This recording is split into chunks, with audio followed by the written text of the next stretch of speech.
Lately I've been on some chillin' by my lonely, antisocial, smoking solo. I don't want no one around me, man. Baby, that's just how I'm feeling. Strictly dealing with my feelings. Tell them niggas I don't want no one around me, man. And lately I've been on some chillin' by my lonely, antisocial, smoking solo. I don't want no one around me, man. And baby, that's just how I'm feeling. Strictly dealing with my feelings. Yo, yo, yo, it's your boy, LOL Nick, and I got my brother. Deep Peak 501, And we are, the Paid Thoughts Podcast. yes, sir, DPZ. What it do, bro? And we here, man. Back again. One of them ones today, bro. Yeah. We gonna get straight to it, man. You know, we've been telling them, man, we had something cooking, had something brewing. And this one right here is a special one for me because it's one of my top 3. You know, I tell niggas all the time, man, how you rate your favorite artist is your opinion. You know what I'm saying? Don't be rating it because niggas supposed to say, nigga, you ain't got Tupac in your shit. No, that's not my, I was a baby, so I couldn't relate. But this nigga, exactly, you know, you own the motherfucker. You know I'm going to bring that up, but the thing is that nigga, my top 3, man, hey, chill, man. My top 3 is Twista, Jeezy, and this brother next to us. I say Twista for the player shit, you know what I'm saying? Me coming up and me being from Chicago, I'm biased, but nigga, I understood the player rap, you know what I'm saying? So that's why I like Larry June and, you know, Too Short, shit like that, the niggas talking that player shit. Jeezy, real thug motivation. Like, nigga, I be grinding and getting one of them moles where, nigga, that nigga been talking some shit. And I'm like, nigga, I got to get it. And this nigga next to us is like a real thug therapy type situation. You know what I'm saying? It's like shit that us real niggas go through that he'll rap about. You say, damn, nigga, you know, like battling with pride and like doing some bullshit, crashing out because people think you're supposed to crash out, but you know what I'm saying? Just, you know, it's Life. just so, exactly, you know what I'm saying? So, nigga, when I say this nigga in my top 3, he really my top 3, and to have him on the podcast, you know what I'm saying, is a blessing, cause my nigga don't really fuck with interviews because he feel like we trying to interrogate him on YouTube. Come on. But, man, without further ado, DP, who we got in this motherfucker, man? Man, we got Starlito. All-Star. The Cashville Prince. Come on. What they got? Hey, no, that's what I got on him, bro. Yeah. You know, I'm 41, bro. You know what I'm saying? So how old are you, Lito? Shit, I'm 20 twice. Oh, so he's still older than you. Nigga, regardless, nigga. I just turned 20 again. Yeah. That's all right, man. That's all right, man. So, nigga, that's what I'm saying. That's why I tapped in when the TSU type of shit. Then I used to come to Nashville. I had a chick used to go to TSU, so you know what I'm saying. That's why I used to get there. I was probably up there bullshit. She put me on the music. She put me on the music. No, shout out to her. No doubt. Lito, what's happening? Man, I'm telling you, man. Like I said, man, I'm trying not to be fanned out, cause nigga, this like one of them things where you grew up on. You say, damn, bro, like, you know what I'm saying? I'm fine. I get to meet this nigga now that I'm doing podcasts and shit like that. So, man, where you at right now? How does it feel doing it for how long you been doing it, and now y'all done came out with Step Brothers for life? Man, it's like I feel like rejuvenated almost. Like it's kind of like a new beginning, or I feel honestly like this project it kind of renewed a lot of the feelings I had early in my career, like even probably prior to around the time I first got a record deal, because the push, really us pushing ourselves primarily, or just putting our heads together, was just the master plan of it. It's how we moving now how I always wanted to move early in my career. I probably just didn't have the game or the insight or the knowledge or resources to make everything happen. But it's a lot of things that's happening now that is just like, it's real fulfilling to see. I ain't even gonna say the results, just just because when you in it, sometimes you don't really see it. You know, we ain't doing it from a metric standpoint, but just to see your vision come to reality or fruition or whatever is like it's a great feeling. So I got a almost like a youthful energy with it all. So it's for sure it's a great thing. You just took a break. You know what I'm saying? You came back and shit with the Step Brothers, and it's like, damn, this nigga got some shit. Yeah. I mean, I tapped back in like about a year and a half ago when I put out the Love Drug album. Was kind of me coming from off about a 3.5 fucking off of maternity leave. paternity leave. Nigga said maternity. I ain't birthed a baby, but you know.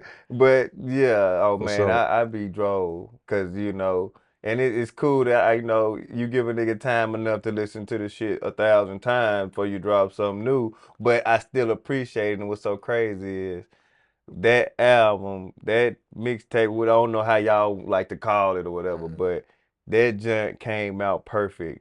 Wow, I had my first child and going You through talking about paternity leave? yeah, paternity leave. Dig that. And I was like, and I'm talking about the shit you rapping about. I'm like, baby mama trauma. I told my baby mama, bitch, he talking about you. Crazy, bitch. But it was just like, man, I said, damn, bro. I said, that's why this my nigga, man.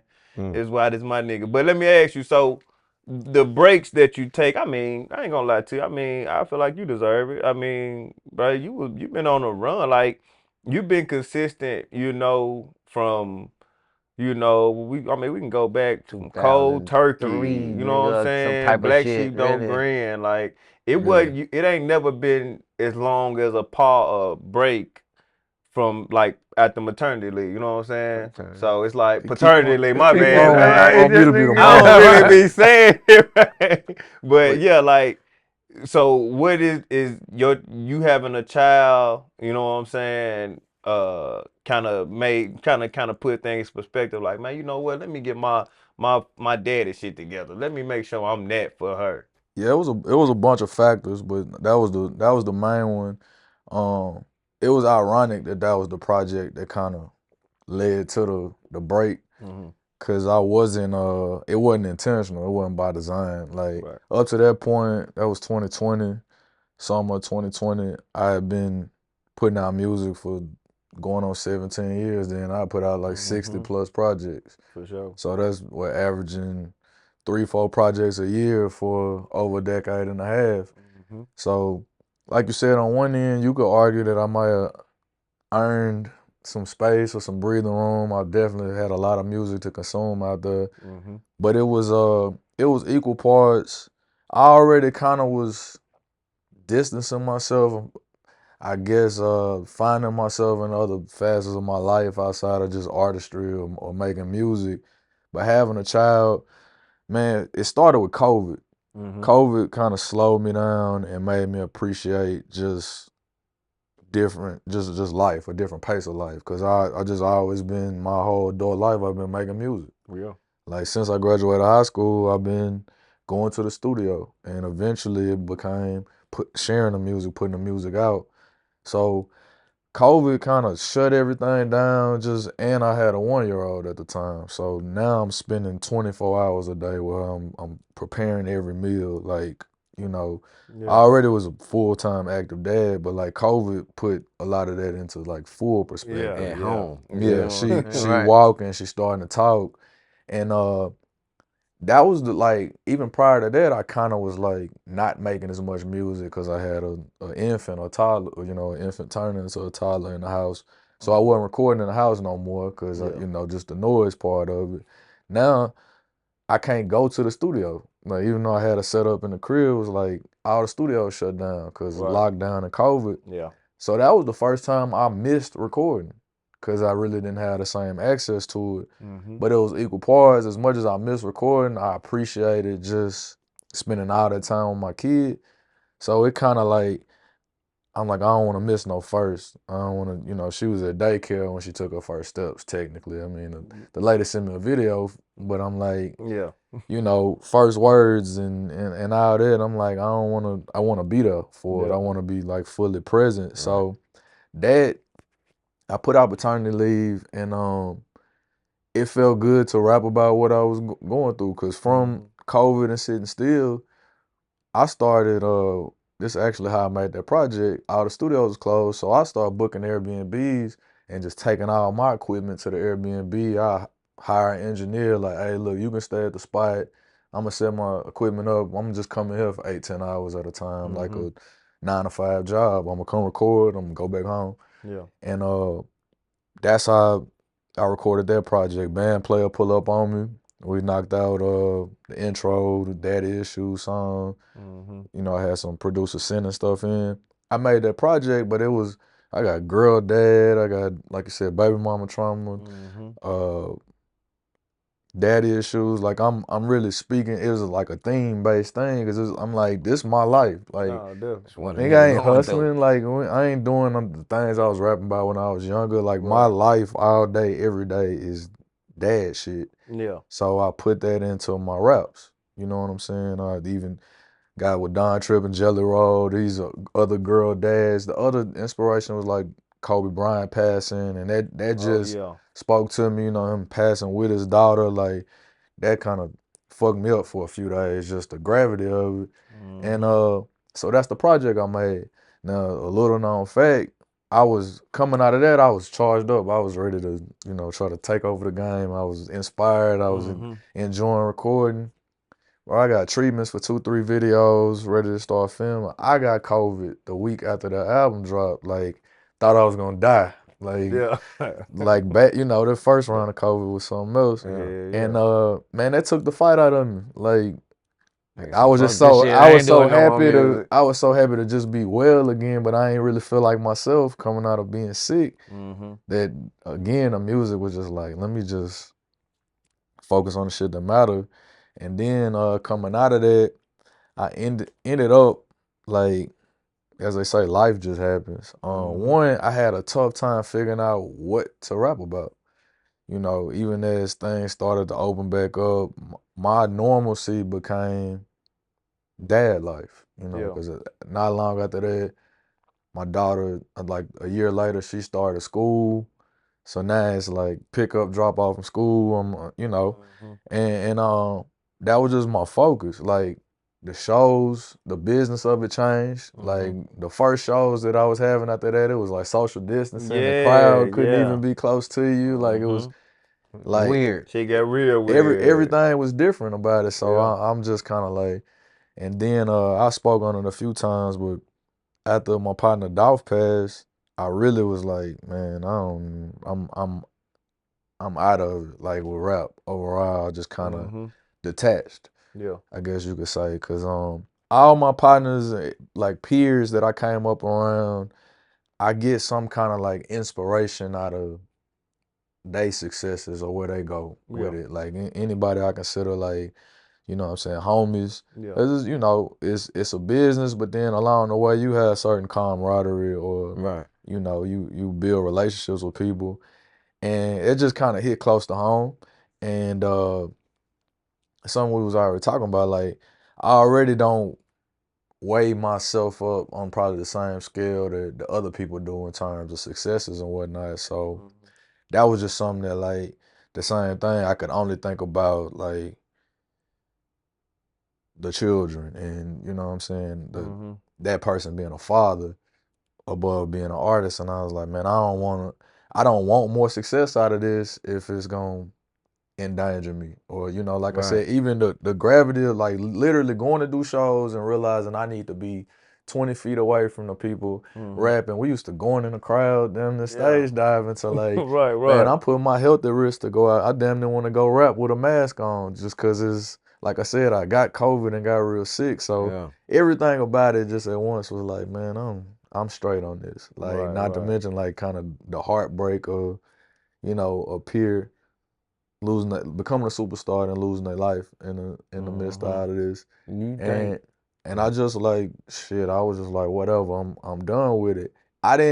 Like, at some point I was like, man, I gotta you know, this is my livelihood. This how I eat. And I'm like, well, am I wasting my gift? Bro, it still was about a year of trying to figure out how to tap back into creativity or whatever. Because that was maybe a year or so of just like, man, I'm in the house looking at my equipment like, shit, should I sell this shit or put it in storage or whatever? Because I'm not using it. Right. And eventually I tried to flip the switch back on and it just wasn't that easy. And yeah, to fast forward, Don Tripp starting his run was really probably like my biggest and greatest motivation. Because it was times through our journey together where as a fan, I wish he put out more music, more solo music. Yeah. So whatever sparked that for him and led to that run, like I immediately, I was happy as a fan, but like as a peer, as a brother, I was like inspired. Cause one, I'm like, how the hell are you doing this back to back? But we had a conversation. He was probably about 6 months in. I hit him. I was like, bro, you done dropped 6 tapes in 6 months, which I probably had dropped maybe 4 in a 6-month span before. But I was just so like on go. That was my life was recording this before I had a child and all that. And I was like, how you doing this, bro? I can't make one song. I can't finish a song. He was like, you thinking too hard. You know, and the conversation we had kind of set me on course. He was like, bro, people want to hear. I was like, bro, I got writer's block. He was like, people want to hear about it. Write a song about having writer's block. People, and I was like, damn, that's interesting. Literally, when we got off the phone, I made a song called Writer's Block. It was the intro to Love Drug. He was like, talk about that. I'm like, all right. He was like, just get out your head. A song that I let him hear some shit I was working on. He was like, all them songs you play, you feel like they incomplete. They sound perfect to me. Right. I'm like, all right. So that helped get me out of that rut. And probably like 6 months after that, I dropped Love Drug. And Quiet as Kept, shit, I done dropped 3 solo albums, the project with Tripp, and I think 3 mixtapes in 18 months, but it still seemed like I'm bullshitting because he dropped 27 projects in the same Right. or 20-something projects in the same time. So I feel like I'm back to that same level of productivity from before I took, the time off. But it was necessary. Sometimes you gotta do a hard reset. You gotta take inventory, and also like finding my purpose, finding my direction. Or like I'll be selling everybody short to talk about the same things that I used to. Like a lot has changed, and I want to make sure I'm projecting, the growth. Do that get you in like a competition? Not like competition, but do it get you like, shit, man, this nigga dropped 20 something. I gotta get my ass in the studio. I got to make, you know what I'm saying? Like, nah, it ain't really competitive. It was more inspired. Right. Like, cause it's I think from day one we don't really measure like win loss. Like people do it. I see it in the commentary of it of like people gonna compare things, especially when you're sitting right next to each other. But we really ain't ever did that personally. Like I said, I was more charged up. Like, damn, this nigga. Probably the second project, I'm like, okay, like you own it.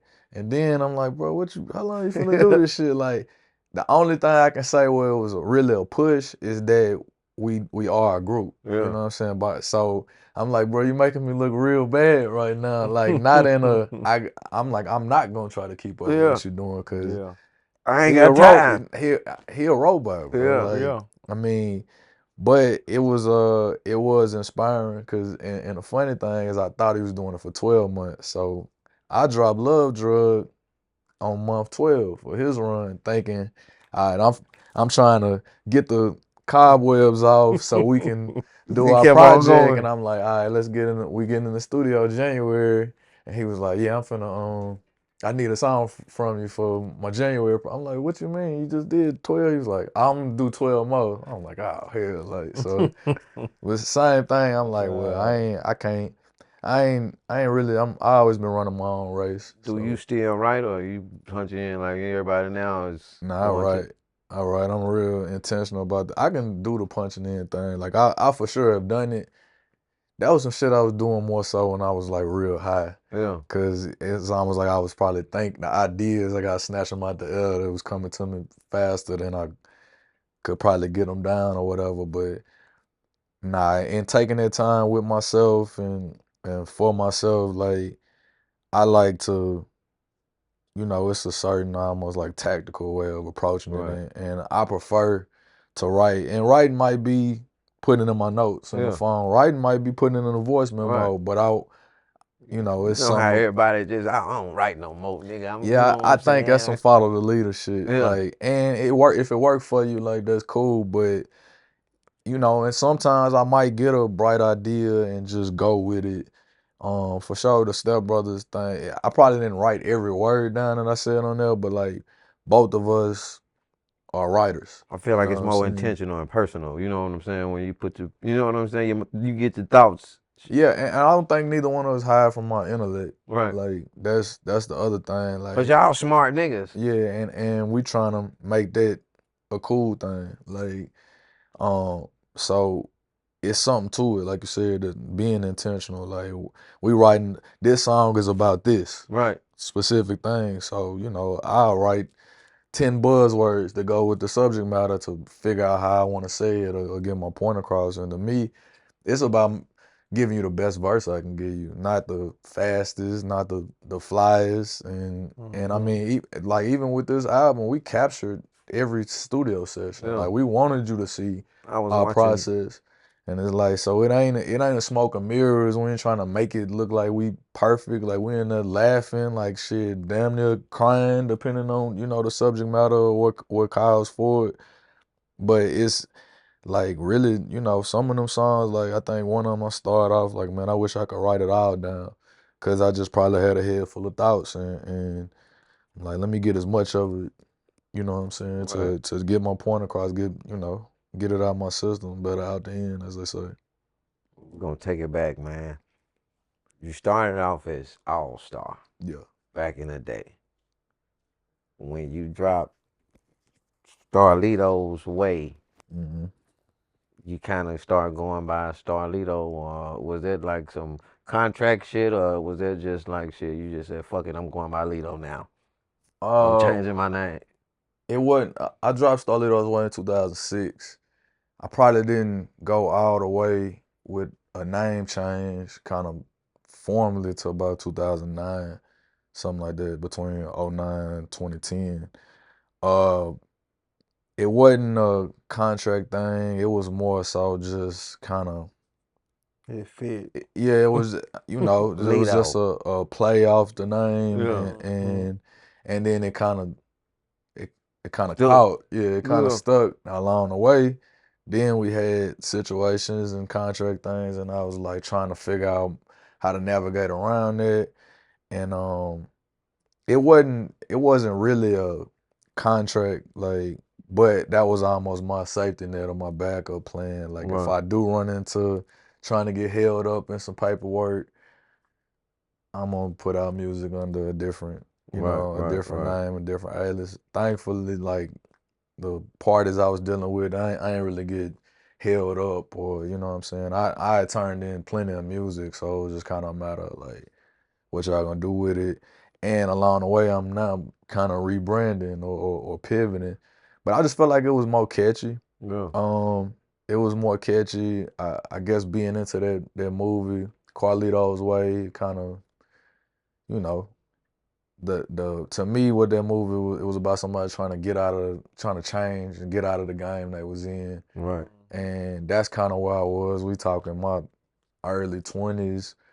I still was kind of one foot in, one foot out into a lot of shit I probably had no business involving myself with, especially trying to be a professional, recording artist. So it Trash spoke bag to me. gang. Yeah, they even What was passed the it, turkey bag gang? Trash bag gang. all that, Oh, all that that. was yeah. But that was it. Just kind of made sense there. Yeah. But and then them projects was like me finding myself, artistically as well. So it was, Yeah. I was gonna tell you. I know you was talking about how you like with like subject matter at where you at now. You don't want to keep talking about the same shit you was talking about, and if people listen, if people know your music, mental warfare don't sound like um paternity leave. You know what I'm saying? Sure. Or something mental, you know what I'm saying? Cold turkey don't sound like. So it's like you can hear the growth and you know what I'm saying? Like from Black Sheep Don't Grin to Get Out. I You was know gonna what say I'm you ain't saying? up on the new shit. That's what you telling them. Huh? You don't know the new shit like Oh that. no, see, I'm I'm a fucking real, with I'm a fan to where now even Trip shit, like I ain't you. caught up. He Yeah, done for dropped sure. so much shit, bro. It's like, man, On the I'm old, still still on the last let album. me intake this because it's some shit I be like, okay, I gotta bump this shit a couple times. You know what I'm saying? So, but the new shit now, man, you know, and I'm gonna tell you how I always do. I listen to it, and the songs that I grab, I can instantly say, "Ooh, run this back, run this Yeah. back." I stick to them until one day I gotta let the shit play, and when I let the shit play, and that's when I grab. Now I'm on everything. Like that's how like Black Sheep Don't Grin was like that for me. You know what I'm saying? Because you had a song on there called "She Just Want the Money." Mm. So that caught me.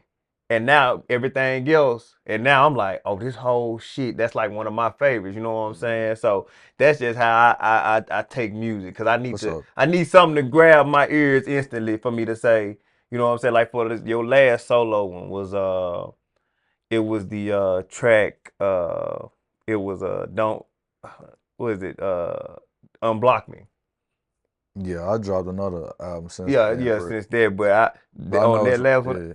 I'm about to that put caught me. the video for it out next week Oh yeah, for Unblock Me. Yeah. man, when I that right there, that's just a player. That's just the issue, the shit that players go through Yeah. when you live in that type of style. You like, What's up? man, hey, I done fucked up like Right, that. You know what I'm saying? goddamn. So, but But then when I caught that, then I caught the it's a two of a old song. It's You and Trip. yeah, And 5 times. yeah, Yeah. but man, when I say that shit so motherfucking hard, dog, I said, damn, bro, these niggas went in on that. But you know what I'm saying? That's just but don't none of that sound like at war with myself.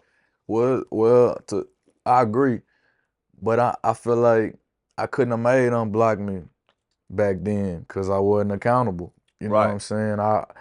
On the war myself, I made Thinking of You. You Mm-hmm. know what I'm Right. saying? Yeah. Like that's the yin and Right. yang to that. Like both Mm-hmm. them songs is to women, Yeah. but one of them is, man, I got this worrisome ass bitch. Like Yeah. the other one is like, damn, it's really I done me. fucked up. You know what I'm Yeah. saying? Yeah. Straight It up. like both of them is just a perspective, you know. But one of them I'm 25 Mm-hmm. and don't give a damn. Just being honest with you. Like Yeah. I'm 25 with 10 girlfriends. Yeah. And the other one, I'm shit late 30s. Like, man, I'm damn near tired of this player shit. Come Like, on, you know what I'm man. saying? I really, I see myself in the mirror different. Like I said, I'm raising a daughter. I'm like, Oh yeah. I want to be the type of man that she would be looking for. So Yeah. it's like as your perspective change, your view of the world shifts. As an artist, I feel like your music should change with it. If it don't, then you posturing. You know what He I'm saying? You ain't put growing. like shit. Jay-Z 444 don't sound like Reasonable Doubt. At all. You Yeah. know what I'm Yeah. saying? You right. Like hell, Don Tripp, his music post marriage don't sound like before. You know, you can Right. pick some new Mm-hmm. shit versus some old shit. And to me, those are artists, those are lyricists, those are people that really craft. You know what I'm saying? Right. Hell, Your life. Tupac before he went to prison and after he went to prison Different. No, is definitely different. Yeah. almost a Definitely different. different. It's a different vantage point. Like and Mm-hmm. the artists who should stay in a certain box, I can respect it on the like you hustling a product or a lot of times as an artist you are the product. Mm-hmm. But like the artists that I get the same thing, the same exact thing that I got from their music, Mm-hmm. I'm like, I kind of feel like I'll just listen to the shit that drew me to you in the beginning. Right. Cause it's either I realize you just selling me something or it's not authentic. Like, cause if you doing that same shit 20 years later, man, we might be in a blind leading the blind type of Yeah. situation. No, definitely, definitely. And so, You not to cut you off, but to speak on that. So in your past music, it's all like when you speak about your father, it's almost resentment. Mm-hmm. When you get to daddy issues, it's almost like I understand now. You know what Yeah, I'm saying? Like you give him grace because now for you in the sure. position of a father, and you like, you know what? He probably just ain't know. You know what I'm saying? Because it's me learning how to be a father now. You see what I'm saying? So is that how that work? That's part of it. That's for sure part of it. I said it, I think, in the first lines of that song. Um, Cause that's another thing. That's a great example. Like it was for show music early in my career where I probably was like hard on my dad, like prospectively. And I talk about it a lot in the dad issue song. A lot of it I was repeating things that I got from my mom, her Exactly. perspective. You know what Exactly. I'm saying? He cheated on her while she was pregnant. She never forgave him for it. Like I understand that perspectively, but me raised by her, that's the side of the story I got. Exactly. Versus I talk about it. I had never talked about it on a record before. Like he had a motorcycle accident when I was a baby. Got closed head trauma. Like, you know what I'm saying? It's certain things that like could never be normal about him. So not only like you young and you trying to figure out, like I became a dad in my early 30s. He became a dad at like 20 years old. Now add on top of that a brain injury, a disability, and otherwise, like I don't know what my expectations could have been Right. for, the dad he could have been kind of thing. Now, fast forward, part of, I think grace is the right word, was I think he's 100 times the granddad that he was a father. And Right. I can appreciate that. Right. Because I don't know if it's just time or perspective or maybe they trauma their relationship being young, and I'm like, I kind of get it, or I look at it different. And Yeah. I think growing up, shit, you in the hood, man, you just angry about shit. Right. You know Yeah. what I'm Straight saying? You up. ain't And here. right, or Shit. however that go, and it's like Right. you almost wear that as a badge of honor, like shit, fuck them. And it ain't really even no reason to feel like that kind of thing, especially like you add in a variable. So same thing, like I was able to sit with that, because I mean that relationship in my perspective had been evolving, but that was the first time I was just kind of wore it and put it Yeah. out there, because I realized like that's specifically my story, but how many more people like was almost forced to look at their dad or their father figure a certain way, because it's a lot of variables, there's a lot of dynamics to it.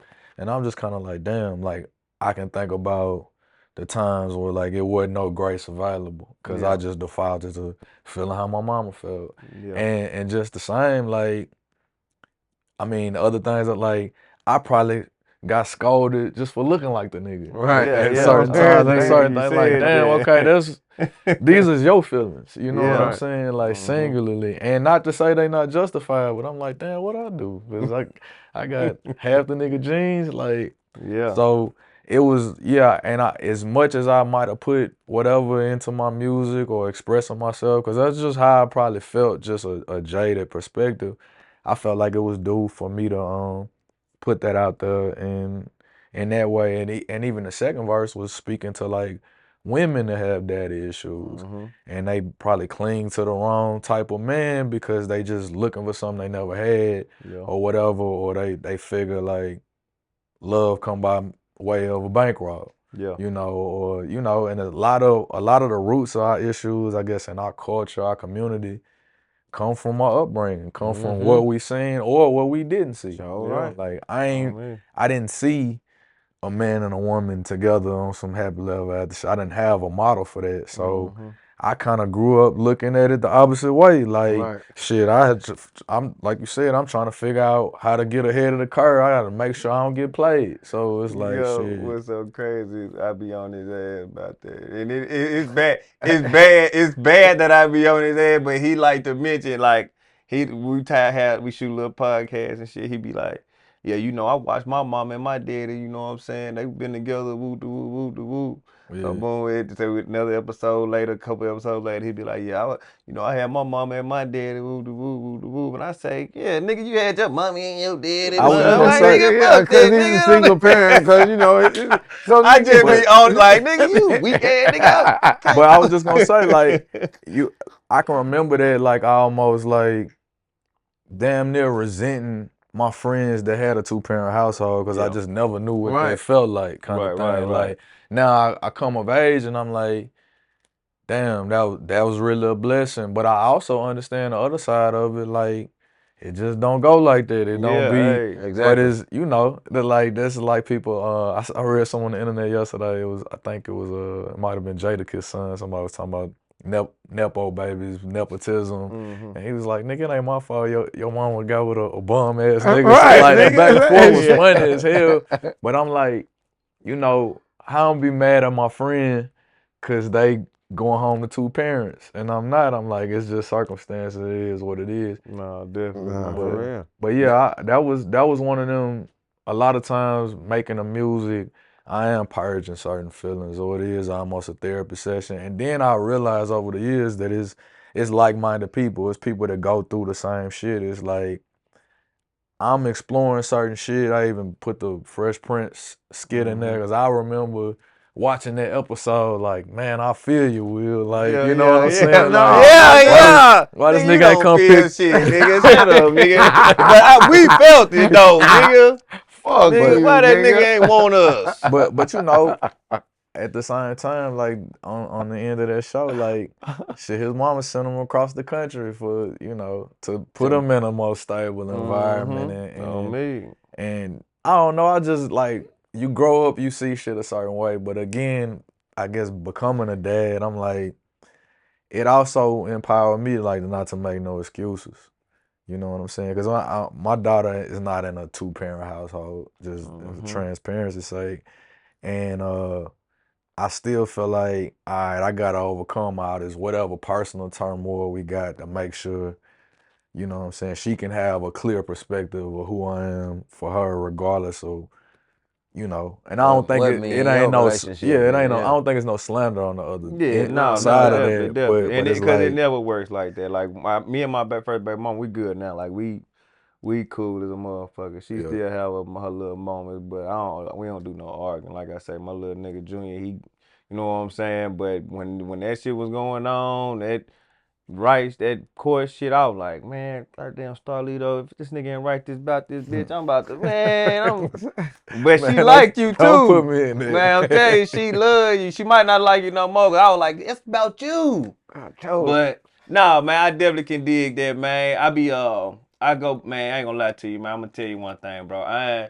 I was super proud or super happy, and I say proud, not like in no dad type shit, but more so as men, that you and Young Buck, I got a screenshot of my phone. You know what I'm saying? A couple years back when y'all took the picture together, he posted it. And I was like, nigga, I was so happy for that shit because I said, man, me and my barber argue because he an older nigga too, and he a Buck fan. So he didn't like the beef and shit. But when y'all came together, I said, bro, that's some real nigga shit because niggas need to see that because what y'all went through, it was more of it was like, nigga, yo, I'm listening to you. I'm telling you, I'm listening to you. So everything you referencing, the shit you saying, I'm in this motherfucker like, damn, man, like, okay. And I'm not saying I can tell, but it felt like you was battling with, nigga, I look like, people is looking at me like I gotta do something back.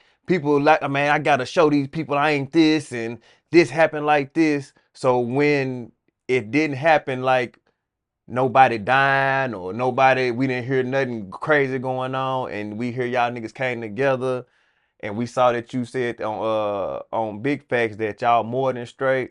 Man, when I say for that to happen, and like, bro, it don't get promoted like the bullshit do. But when I seen it, I said, bro, niggas need to pay attention, bro, cause these When you think niggas about realize Nashville artists, then who the fuck you think about? You think about Young Buck, you think about Starlito. Starlito. I mean, and I know it's other artists For in sure. Nashville, but that's shit. The biggest names that I done heard of But from Nashville. y'all didn't let the foolish pride get to you, because as men we got pride, you know what I'm For saying? sure. For sure. And I know you know, I can, maybe you be on this internet, but you see what motherfuckers talk about, you know what I'm saying? And people might expect you to do a little dirt, you know what I'm saying? So it's just one of them things where when I was so happy for that shit, and it's just like, man, you gotta speak to that to say, like, man, like, That's real. was it a battle?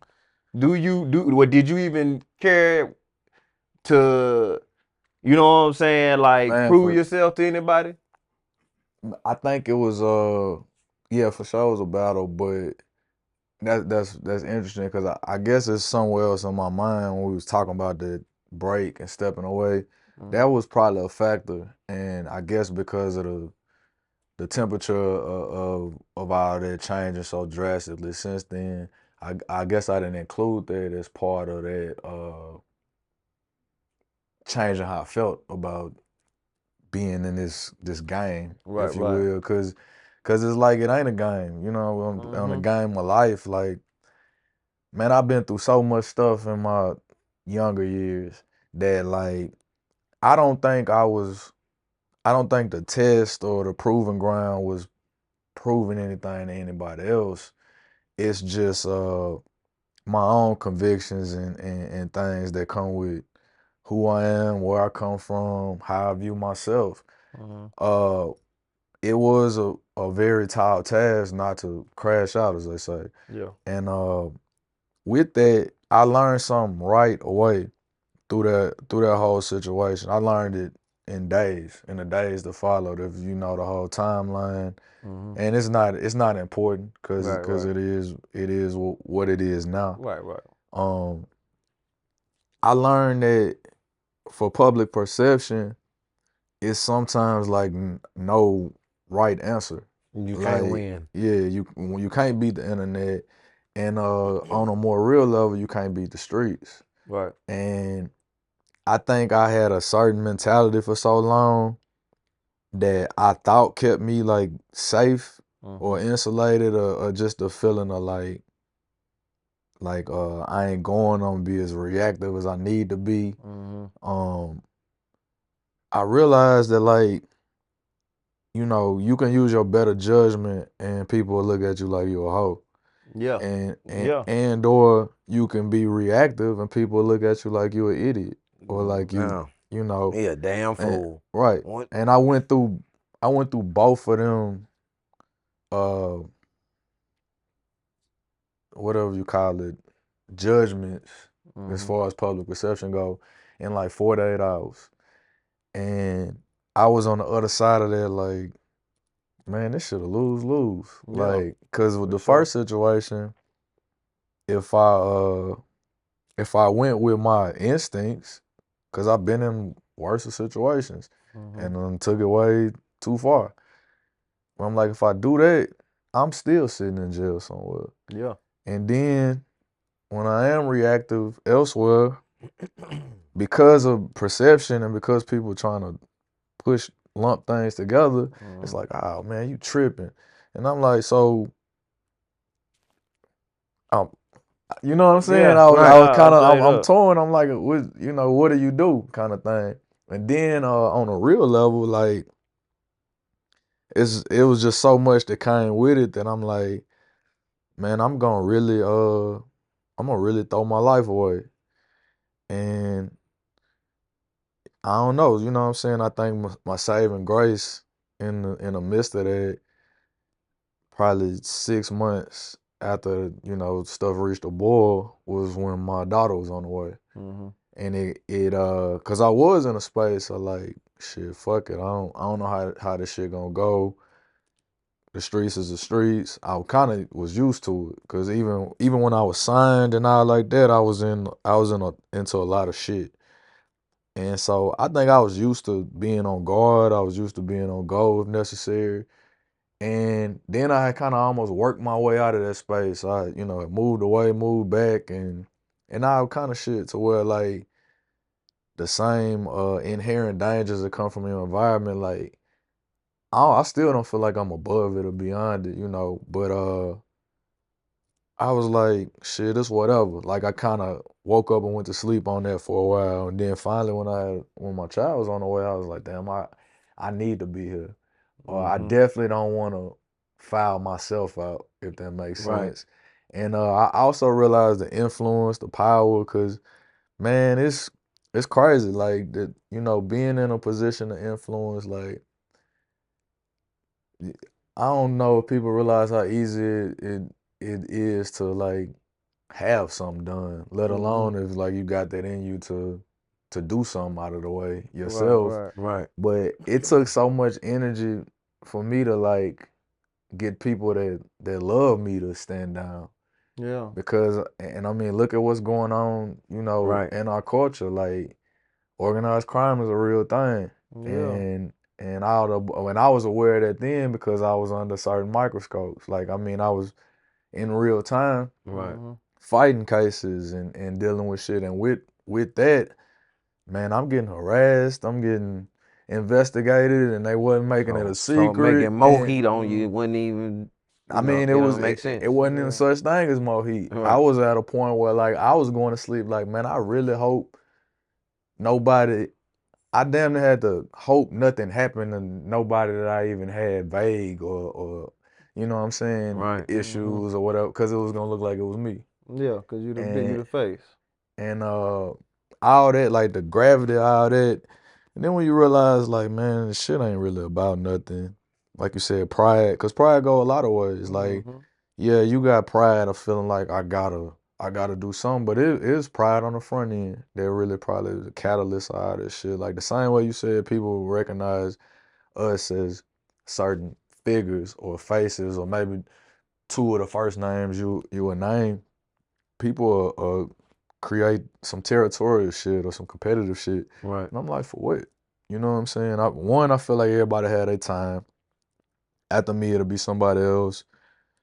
Now, my 2 cents is I'm rooting for whoever that next person is or Right. whoever else it is, because I don't get nothing out of trying to, pull them down. I don't feel like I feel like I'm gonna go down with them for being on it like that. But that's pride too. You know what I'm saying? Because for me, I mean, to sum it all up, I had to get out. Like I realized like it's no win. You know what I'm saying? It's a zero sum. I think is the term for it. And yeah, I mean, also just setting a better example. Yeah. Cause I'm like, what a legacy to leave if the story goes that you know what I'm saying, two people that was prominent in certain spaces ended up being each other's demise. Yeah. And I mean, we in a big small city too, so it was like I ain't gonna hold you. Sleepwalking, one of the hardest freestyle verses you ever did, man. That shit that was hard. yeah. I mean, but shit, That shit was admittedly, hard. I was on what I was on and was Yeah. I was on it, but for what? No, I understand. But you said it in there. You were like, nigga, you know what I'm saying? You said what you said to say, hey man, I would have caught a would you say I would have caught a mob boss charge. You know what I'm saying? You just Yeah. let niggas know, like, man, y'all niggas ain't gonna don't even worry about it, nigga. Let me so I said, I ain't gonna let you man. trick me out of my position. No, straight. But that Get Out, that whole Get Out album was that shit there. That was probably the peak of chaos, confusion within myself. That shit, that could have been the real war of myself. Come what I'm on saying? now. Even Shake more. Back. You gotta perform Shake Back. We need that. Yeah, I gotta perform that at every show, Come cause on that now. like to be like, man, my music come from like a real place. Yeah. And for you to cite that project, like if you timeline my career, I always mention that projects are time capsules. And that project was made, I'll give you a little bit more insight because it was exactly 10 years prior. That was Starlito's Way 4. When I made Starlito's Way 2, which was a double disc, that was the first chapter of the worst street shit and violence all around. It's documented, you know what I'm saying? And otherwise, it's nothing I'm bragging about. I think it's the dumbest shit that could have ever happened, but it happened. I was in it. I was waist deep in it. When I made that project as if it was gonna be the last thing that I ever shared. Right. You know what I'm saying? I was in a headspace of like, I don't know if I'm gonna see tomorrow. I don't know if I'm gonna be free tomorrow. You know what I'm saying? It was going down. And I really made it almost from a desperation of like, I just wanna get whatever out. That's how I ended up being a double disc. I felt like all the greats had made double disc, Tupac, Biggie, Jay-Z. I think Wayne, even The Drought was a double mixtape or some shit like that. Nas had a double disc. I wanted to make a double disc because I'm like, I'm finna die, go to jail. That's how I felt at that time.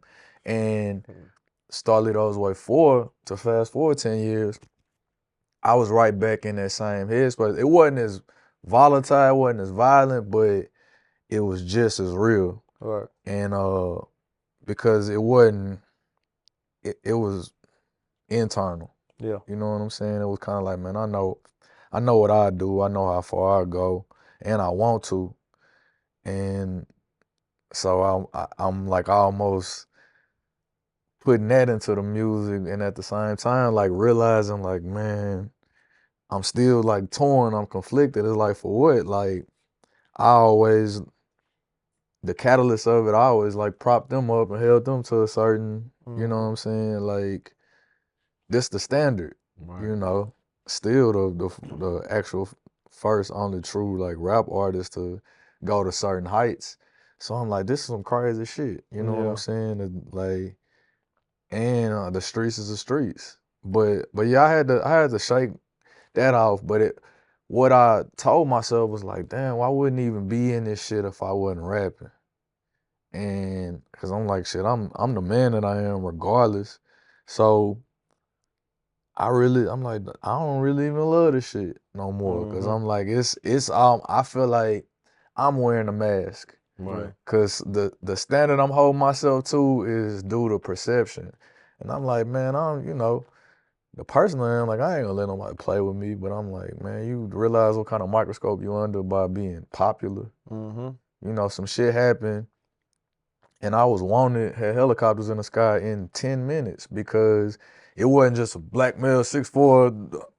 That was Starlito that did that shit. You know what I'm saying? It's like, and I got a file. Right. You know what I'm saying? A fucking gang file for 10 years plus at that time. Like, man, it ain't no, like, which one you working? You in the streets? And I'm like, the streets ain't shit. I knew that at that time. The irony was, you had mentioned, I think, before the camera came on, Step Brothers 3 being like, man, we was, what, 4 months, 5 months removed from that. I'm 43 city tour, go to #1 independent. I'm working as hard as ever, and this shit working for me. I'm, in essence, as far away from the streets as I could be, but shit, I'm in it by default. But like at that moment, I'm like, man, it's such a fucking thin line and a slippery slope that I'm like, man, I don't even want more of this shit. Cause I like, the only good thing from the shit from back in the day is I wasn't quite as popular. You know what I'm saying? It was probably the only reason why I got away with certain shit, but neither here nor there. But not to cut you off, I got a question before we get too far. Before we know, I know we gotta let you go do your thing. Man, I was looking for. I remember back in the day, man, when you was on Cash Money, you did the song, the track, and it wasn't a diss track. It was more like a Let Me Go track. What was that called? You know what I'm talking about? I don't even want people to go looking for it. I couldn't find that shit for nothing. So the closest thing I'm typing in was Cash Money diss, but it wasn't a diss. You know what I'm saying? Man, that was that shit was conditional, bro. Like, it was, cause shout out to them dudes. Like, I don't harbor no ill feelings, no resentment. That's why I wouldn't even promote it as such. Yeah. It's actually more love than anything. But at that time, man, I'm in shootouts like every other fucking day down there, and I'm like, I'm almost. And that's no fault of theirs. But I'm feeling like, man, I got all this talent. I'm right here. I'm this close. I'm in the door. I was just on the fucking album that went platinum featured. I'm on another album that went go. I'm around. I'm on a tour bus. I'm in the videos. And I'm like, man, but I'm still in the hood on the dumb shit. Yeah. Now, as I mature, I realized that was me. Mm-hmm. You know what I'm saying? Hindsight, butterfly effect, like on a new project, I just should have fucking moved away and got away from the shit and just elevated. Right. You know? And maybe if I just committed to being there full time, I wouldn't have been in half the shit I was in. But I think at that time, you know, sometimes you just look for a scapegoat. You look for somebody to blame, and I'm human. You know what I'm saying? I'm like, man, y'all living my dream, and it's almost a nightmare that I'm that close to it. So it gets to a point where it's almost like, man, fuck y'all too. Yeah, you know what I'm saying? No, and I can say like that wasn't right. Right, you know what I'm saying? right. I can call myself out when I'm like on some fuck shit, but I have to say that rebellious spirit, that fuck everybody spirit was a catalyst in me getting myself together and figuring out how to go about this shit for myself. Cause I if for a sports analogy, maybe I just wasn't a system player. Right. You know what I'm saying? It was just like, maybe I wasn't fit for the structure of it all. Cause it's yeah, and I think just frustrated. You just was young and Yeah. I'm like, I think on one end, I think I expected more empathy, and it wasn't really due, cause all them dudes that I was dealing with, I only knew them from doing rap and music business. Mm-hmm. So I can't expect for them to inherit my street problems that came about after I knew them. You know what I'm saying? And it was on their watch because we was in business together. But as a business person, as a label owner, I realized I was a liability. Yeah. You know, the irony is if something had happened to me, they would have had a whole lot of fucking music to put out there and profit off of. Right. And I think that was the one thing where I'm like, damn, are y'all waiting on something to happen to me? So you know what I'm Did saying? you ever drop a project or album on Cash Money? Nah, I dropped a couple singles and I was featured on some other albums, but I ain't dropped a full length. I kept my mixtape shit pumping, which was the foundation for where I'm at now. Soon as the nigga got released, the nigga dropped Free at Last. I know it. And I said, nigga, when I say that motherfucker from front to back, and I'm not saying like you said, man, we not pondering on it, but this is your history. So as a fan, I'm trying to see where your head was at, the headspace, and I was all over the place. So when I hear it, you know what I'm saying? I tell you, like me and my partner, my family member from Chicago. I don't know if you know, but it's on Facebook. I'm like, man, I'm talking about it's probably like once a year. They put you and Wayne beside each other and be like, how many ghosts you see? And me and him, and nigga, I share it, and I be like, nigga one, nigga Lito. And he'll be like, nigga, what you talking about? Nigga Tucci, nigga Udo. And I'm like, nigga Tucci. And so now we going back and forth. So he called me, we holding hour-long conversation. I said, bro, listen, man, Lito was trying to get away from them niggas, so I'm just bullshit. So it's just, like I say, man, it's just, this really just a real fan interview to where nigga, it's like, nigga, what was your mind with, you know what I'm saying? So you was signed to CMG first? Or it wasn't even called that then. Yeah. It wasn't, I was around before it was called Cocaine Music or whatever. No, it was just Yo Gotti. It was I&E. That's who I was signed with. But that's what I was there when it was kind of transforming. But to that point, it wasn't really never that personal. Like a lot of, when I said I was all over the place, like it was me. And okay, Free at Last, and 5 months later, the project that I feel like changed my whole trajectory of my career was At War with Myself. Yeah. And I think even then I owned that, like, it's me going through something, and I gotta get on the other side of that. Again, still fuck everybody else, but in a sense of like, I ain't finna pretend like y'all causing, you know what I'm saying, my problems, and it ain't for y'all to solve my problems. I don't want no help neither. Yeah. So it was a kind of a double entendre, like I'm at war by myself, like I'm a one-man army, like, and I'm gonna accept whatever come with it. But as far as now I was with I&E from like 04 to around the Free at Last time. I was on Cocaine Music 1 through 5. Right. But I don't think that was the name of the company until It after got to that, after that shit that. got to, when it became something, that's when he was he like, changed the Cocaine Music CMG. He was in, like, yeah, nigga, let's fuck turn the it there. But You want to know something funny? It's just like I said, I'm honest with myself because it's a lot of, I got a lot of stories that are gonna be in my memoir whenever I put it out there and publish a book. But I thought that branding Cocaine Music was a terrible idea at the time, and like, cause we used to have marketing conversations, and we was, I was involved.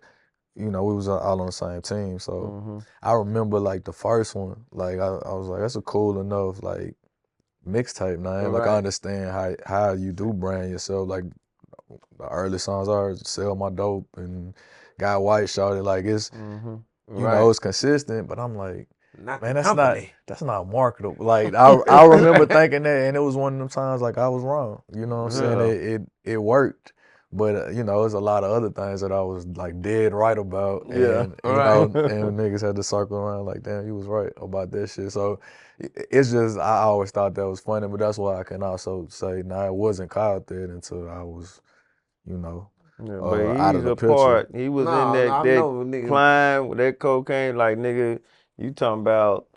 And one thing about Lito, I want to say, man, you were like, I want to say after mental warfare is when after mental warfare, I never heard you try to make a song for the radio. So for example, I felt like Live from the Kitchen could have been a crunk radio song, you know what I'm saying? But Man, I was talking crazy on them. come on now. I mean, right now anything go on the radio, but Oh yeah. but at that time it definitely wasn't formatted for radio.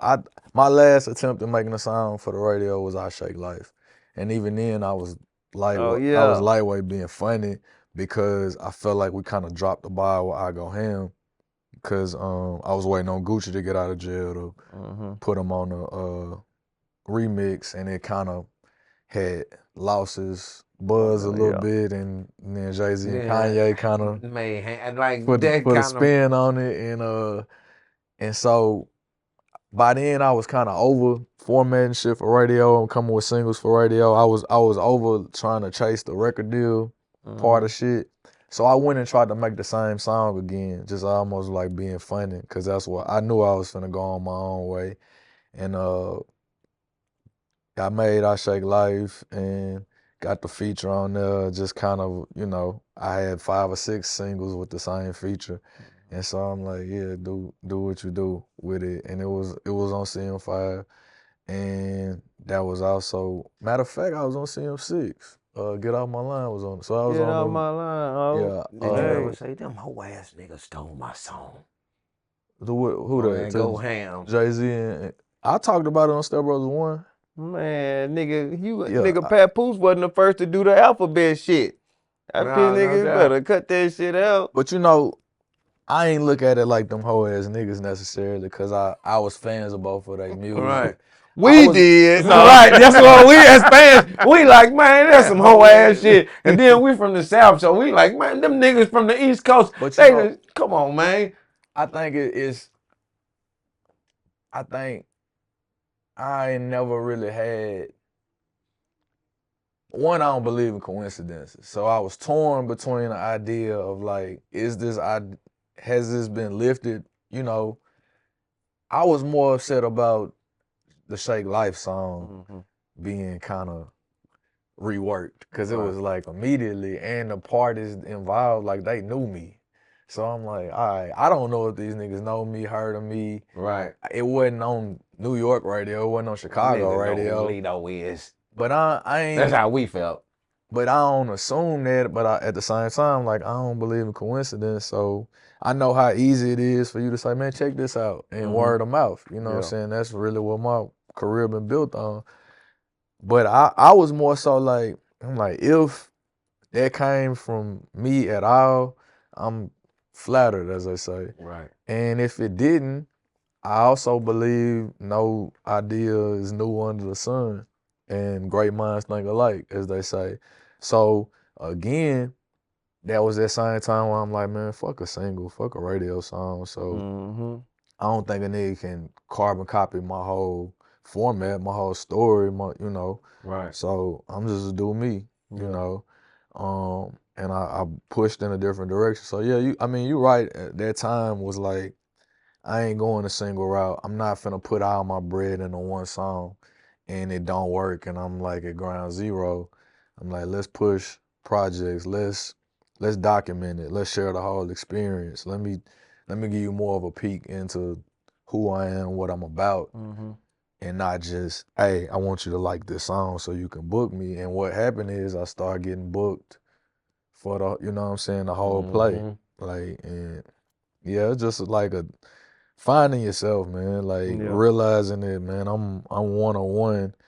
Wherever you rank, like when you said y'all had that yearly conversation, wherever you rank me, like I'm flattered to be in certain conversations with certain people. Like here recently with Step Brothers for Life out, I see people ranking groups. Yeah. And you know, it's people like, man, they our outcasts, or you know, they here and ranked here, and I'm like, damn, that's cool, but I feel like that's for other people to do. Yeah. Right. You know, but I do feel like I'm unique, or I got something special, eccentric, whatever to offer, as long as I'm myself, as long as I'm true to myself. So you know, that's just kind of how I keep myself, you know, afloat, inspired. When I got back into the creative space, I'm like, you know what? Like I said, that conversation with Trip, like moved mountains in terms of that block and of like, damn, you're right. So right now we on tour right now, pushing the Step Brothers. What's next after? I mean, you know, I know this probably gonna take up the rest of the year or whatever, but I ain't gonna take up the rest of the year. We working. it's July or what May? It's gonna be June.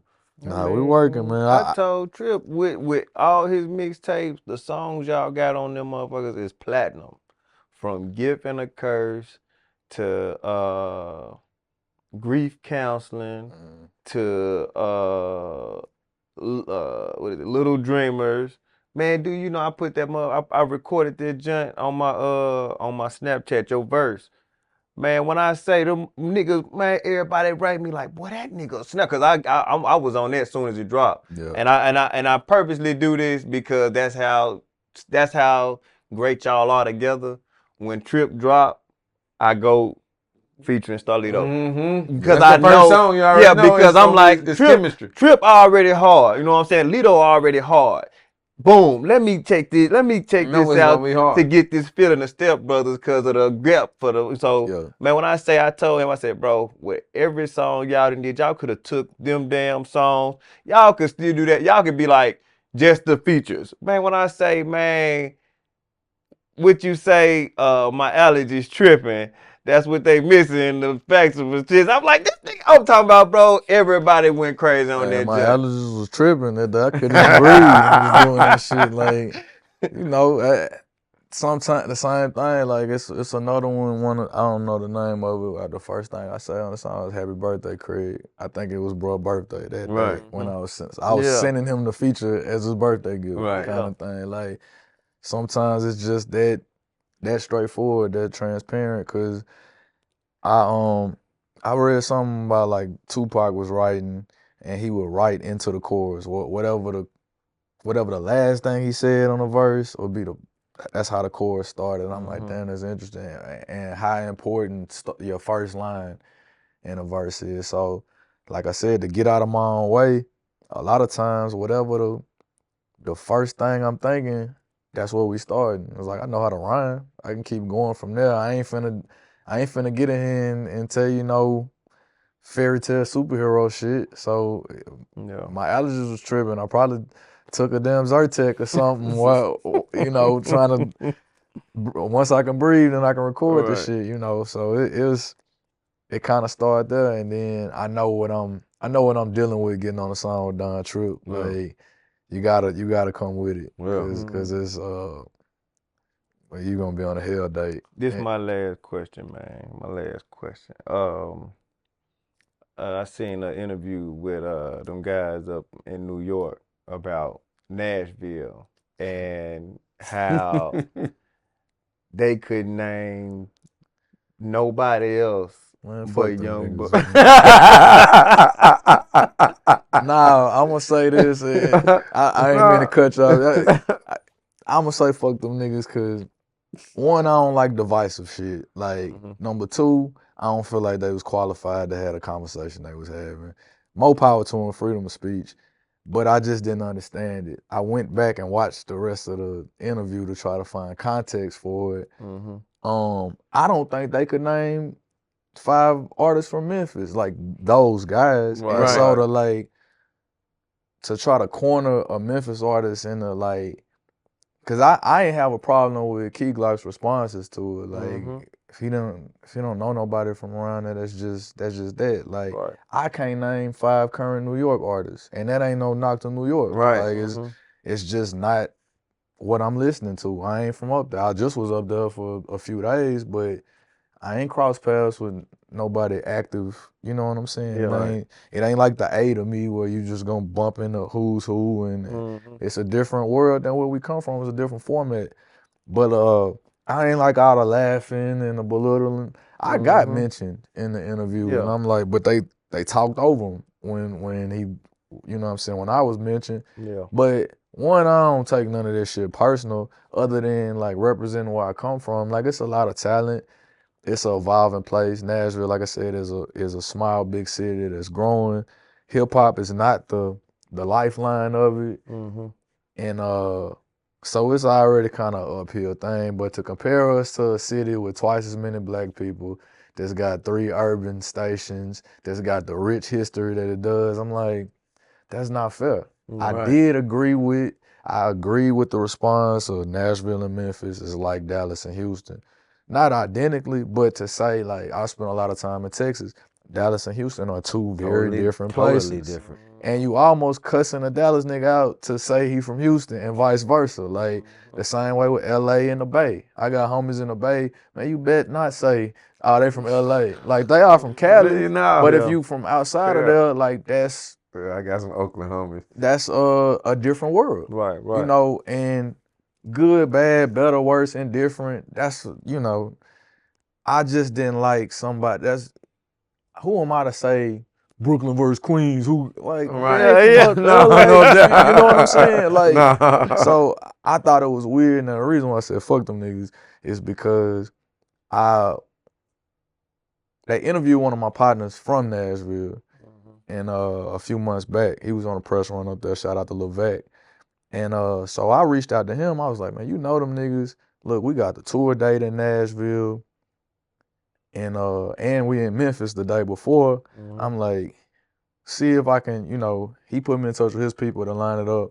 I tried to invite him to Nashville, like, come see it for yourself. It's gonna be a sold out show, wall to wall. You're gonna see what the culture Nashville look like. And the irony is a Nashville artist and a Memphis artist. You know, why you putting us against each other? Like, at the time I was sending that message, we was #1 on iTunes hip hop.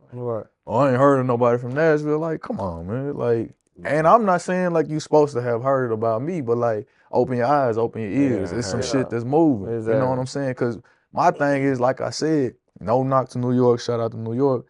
I'm not hip to nobody that's moving and shaking in New York right now, damn near intentionally, because I'm not looking for it. If I was looking for it, somebody's doing something, for sure. Right, for sure. It's just not for me, so, but who would I be to put it down? Right, be laughing at, so I'm like, man, y'all come down here, on me, all expenses paid.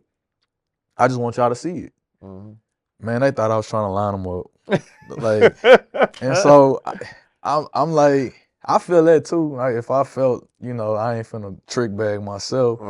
But I'm like, stand on all that laughing. It's funny until you, but I know it wasn't personal to me. It's because you ruffled a lot of people's feathers with that conversation. When they don't get scared when a motherfucker invite you. They probably have got a lot of threats and a lot of, you know, because people, we got pride. You know what I'm saying? We got probably 10 plus artists really like moving and trying to make shit happen for themselves.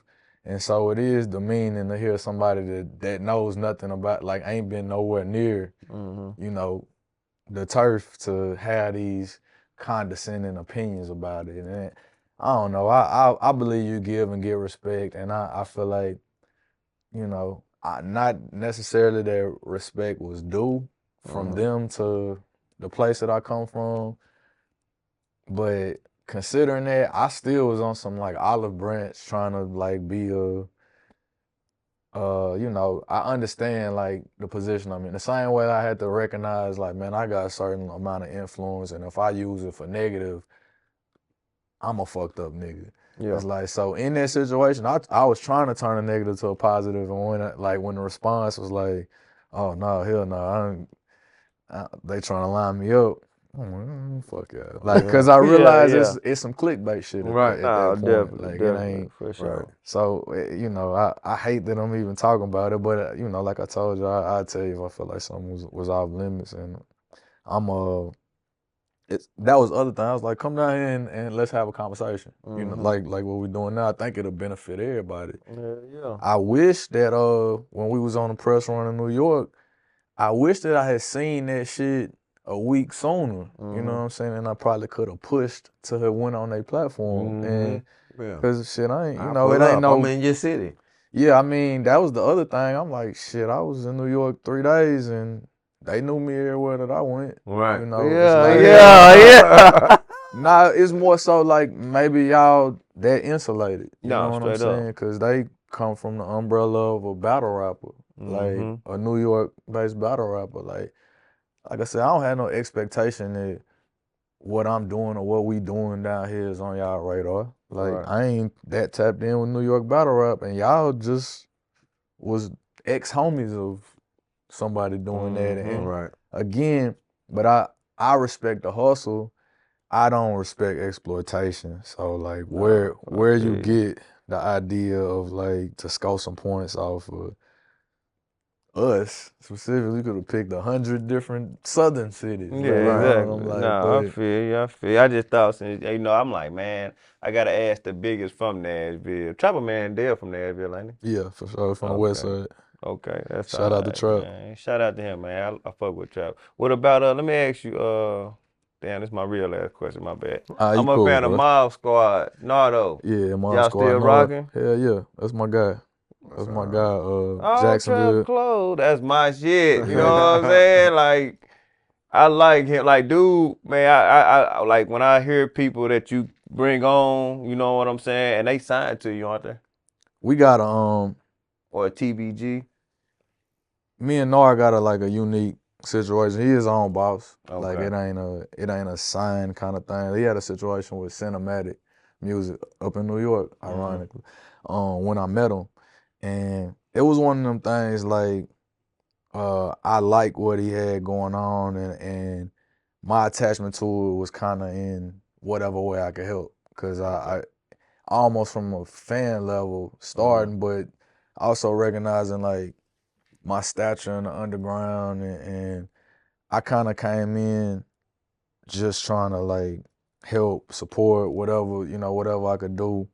And some shit just really just timing. When we was getting some traction with that, bro had to take a little slight vacation, and then life happens. Some of the same things we talking about earlier in this conversation. Like it's just things happen how they happen, and can reprioritize this. But like that's my guy. Like that's my homie. Yeah. If we never made another song or however it go, I really rock with him like on some family type of time. So it's not it's less of record deal commitment kind of thing, because right. bro's is super bossed up and a vet just the same. You know what I'm saying? He actually had third party bought a verse from me years before we met, and I just never knew because it went through somebody else. And that's to say he been pushing himself, spending money on himself, and that was even, I met his music very randomly. Then and I'm finding videos and shit I like, and I get to a project and I'm featured on there, and I'm like, the hell, like. And when I got the whole backstory of that, it was a funny story, but bro, just he somebody I really like respect, and respect his craft and his pen, but even more so like on just some like on a real level. You know, I done spent a lot of time in Jacksonville thugging with him and vice versa. You know, he was somebody that was around when a lot of the craziness was going on and the Get Out time. You know, he was featured on that project a couple times, and that was, I think, before that vacation. So we've been around highs and lows with each other, and that's my guy. Mars Squad is my guy. It's for sure. that shit. Yeah, it's that. What you got, DP? Hey, man, I appreciate them coming, man. That's man, look on me, man. Like I say, man, man, your run, man, your journey in this music has, you know, I know you said this in at War With Myself, the track, to say, nigga, some people say, man, I relate to your music, I live by your music, and it was like, man, me just growing up on you and following your path, you know what I'm saying? It's like, man, like I literally grew with you as you progressed and your music changed, and then you start talking about like emotional shit men go through and just real niggas like crying in the car, you know what I'm saying? Just having feelings, having real feelings, and knowing how to deal with them and not knowing how to deal with them, and how we and shit. a lot of people don't rap about it. You exactly. A lot of shit. That's the shit that niggas don't talk about in the rap. Exactly. You know what I'm saying? And that's what I told Trip. I said, you make real human, real men rap sound. I was gonna say humanity. Yeah, just make it just cool. You know what I'm saying? Cause and on the other side, you still a man and you still do what you do, and we gonna check with any disrespect, but you still come back and let niggas know, hey, bro, we still real people at the end of the day. Everything ain't tough, but hey. It's all right to cry, motherfucker. Exactly. It's all right to nigga have feelings, you know. But nah, man, I appreciate you for it, bro. We appreciate you for fucking with it. This didn't feel like no interrogation, did it? Nah, less than that. Nah, you know, what you asked me about, one is dated, and I believe that the truth don't change. So my story ain't gonna change, and it's already out there in its own way. Same way, like you said, by the time, you know, it get put out there, however it reach you, like, I'd rather people hear it directly from me. You know, a lot of times, like you said, even up to the big facts, nobody never asked me. I mean, and one, I wasn't talking to nobody because I didn't want to get asked about certain shit, because it was fresh, or shit was hot, or it wasn't nothing to talk about until I got some clarity or some closure on certain shit. So I didn't want to I didn't want to get clickbaited into certain shit, or I didn't want to add fuel to no flames, or I wasn't on no rap shit. So it was what I'm gonna go talking as the rapper for? Like, I really was, like I said, I was in a space. So I'd rather be more of an open book. I think these kind of conversations is actually healthy. You know, I appreciate, you know, y'all perspective. The things y'all ask me about is from like an informed space. What I hate is when I sit and talk to people and it's like they just looked on my Wikipedia page for 15 minutes before I sit down with them, and I'm like, what the fuck I'm doing here? Like, you know, you could have just looked on my Wikipedia page. For sure. So I appreciate that, you know, y'all being in the know and rocking with me for however long it's been. And man, the main thing, I guess, if it's closing thoughts, ideas for me, is like accountability. It's like, whatever you own, like, own it. You know what I'm saying?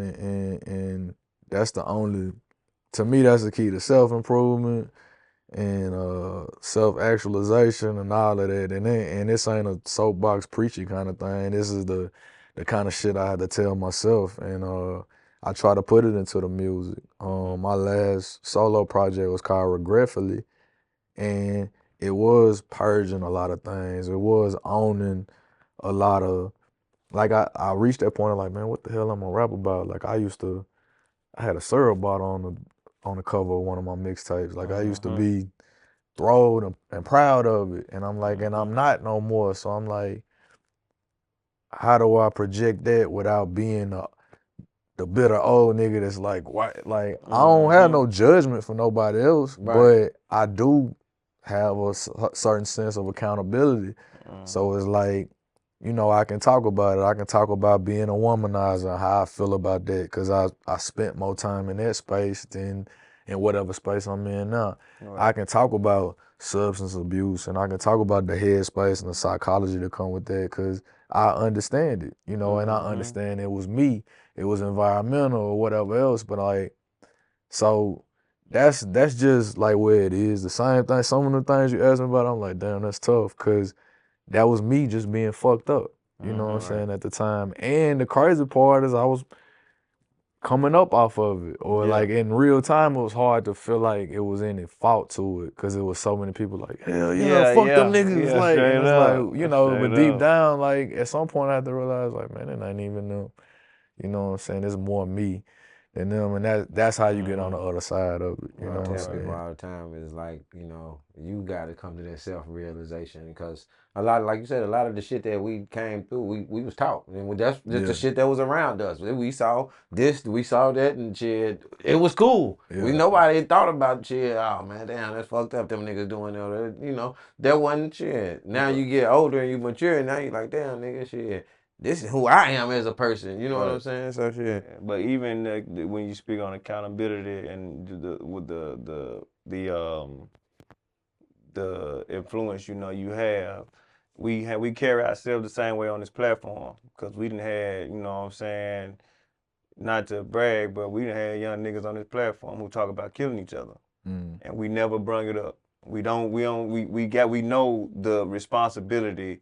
Not to start a pot. Exactly, and really just try to highlight what these niggas trying to do to say, hey, bro, you trying to get music out here, right? You trying to live long. You trying to, so that's our whole, even with big artists, you know what I'm saying? Like, we don't get in here and ask people about. Beefing with? So who? Yeah. So does this put you in, like, the maybe the touch, I ain't gonna say the touches, but it was a question we asked Trip about how does he stay out of the beef because he does music with all the Memphis artists. Yeah. So the answer Trip gave was one of the best answers the young niggas needed to hear because we live in a society of pick a side. So Trip said, I clipped that. That shit went viral. Yeah, he clipped it and it went viral, motherfucker. But he said, that has nothing to do with me. I'm exempt. He said, what you got going and what you got going, he said, if you disrespect him, that ain't got nothing to do with me.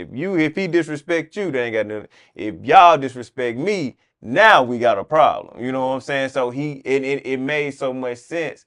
And it was like, damn, I wish a lot of people would take shit like that and understand, like, don't stop your money. Don't get involved. You ain't got to jump on bandwagons. Yeah, exactly. So, like I say, other than that, man, we just want to get some good content, good conversation, especially with people we fans of, you know what I'm saying? So, like I say, man, you appreciate it, man. Kill that shit tonight. We gonna be in that motherfucker. Hopefully you invite us on stage, you know what I'm saying? You know, be a real nigga. Like, man, hey, these my guys. Like, I don't know their name, but they the my guys. But no, man, like I say, man, we appreciate you again, man. For sure, likewise, bro. And like we always say, it's always a treat when players meet. Come on. Antisocial, smoking solo. I don't want no one around me, man. And baby, that's just how I'm feeling. Strictly dealing with my feelings. Tell them niggas I don't want no one around me, man. I ain't never had a gang of friends really all my life. I've been alone.